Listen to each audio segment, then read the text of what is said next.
Gather round, little children. It's time to hear the story about how my grandma killed Tu-pac. Flashback. It was a lovely day back in May of '93. The kind of day that made my grandma just, want to go out and take a drive.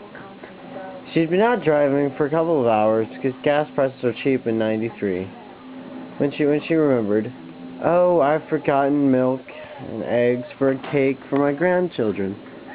Well, she drives around, spots a Homeland, decides to go into the Homeland to get some milk and eggs. She pulls into the parking lot and notices that there are no parking spaces open. She drives around for several minutes, probably 5 to 10, and realizes that there are no parking spaces. She can't figure it out. Why are there no parking spaces at a Homeland? It's Homeland.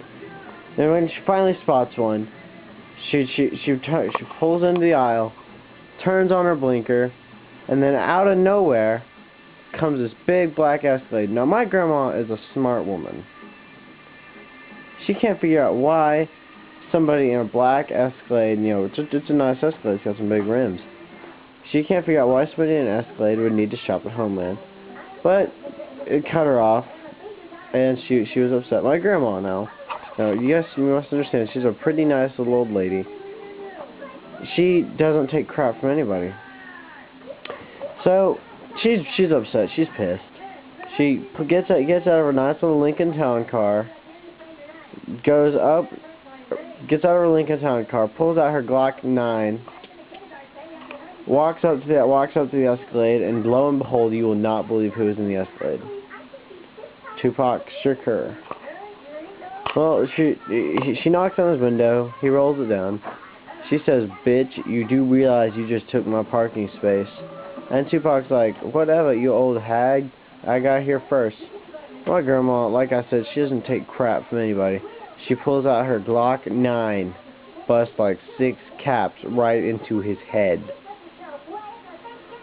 Then she gets into his Escalade, backs it out of the parking space into the aisle, gets back in her Lincoln Town Car, pulls into the parking space, and then goes in and buys some milk, some eggs. She comes back out, spits on Tu-pac's dead body, and then goes home and bakes a cake. And that's how my grandma killed Tu-pac. The end.